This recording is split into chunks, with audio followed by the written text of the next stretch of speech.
১০০ কোটি টাকার অনুদানে যাত্রা শুরু করেছিল জুলাই শহীদ স্মৃতি ফাউন্ডেশন। উদ্দেশ্য ছিল জুলাই গণঅভ্যুত্থানে শহীদ পরিবার ও আহতদের পাশে দাঁড়ানো। কিন্তু মাত্র ১ বছরের ব্যবধানে সেই ফাউন্ডেশনই এখন টিকে থাকার লড়াইয়ে। ফাউন্ডেশনের তহবিলে একসময় ছিল প্রায় ১১৯ কোটি টাকা। সরকার, বাংলাদেশ ব্যাংক এবং বিভিন্ন ব্যক্তি ও প্রতিষ্ঠানের অনুদানে গড়ে ওঠে সেই তহবিল। কিন্তু নানা খাতে ব্যয় ও অনুদান বন্ধ হয়ে এখন সেখানে অবশিষ্ট মাত্র ৬ কোটি টাকা, যা কর্মীদের বেতন বা পরিচালন ব্যয়ে ব্যবহার করা যায় না।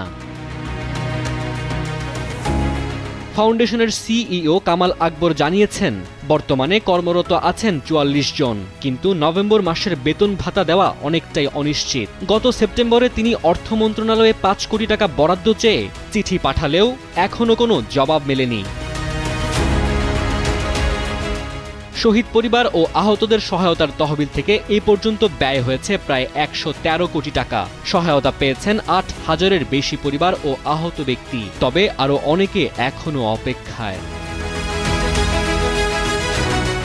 এদিকে সরকার শহীদদের স্মৃতিস্তম্ভ ও জাদুঘর নির্মাণে ব্যস্ত, কিন্তু আহতদের চিকিৎসা ও পুনর্বাসনের তহবিল নিয়ে উঠেছে নানা প্রশ্ন।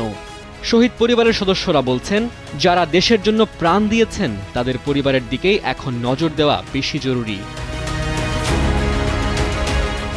সহায়তার হাত বাড়িয়ে দেওয়া প্রতিষ্ঠানই আজ সহায়তার অপেক্ষায়। এ যেন জুলাই ফাউন্ডেশনের এক নির্মম বাস্তবতা। ডেস্ক রিপোর্ট, সময়ের আলো।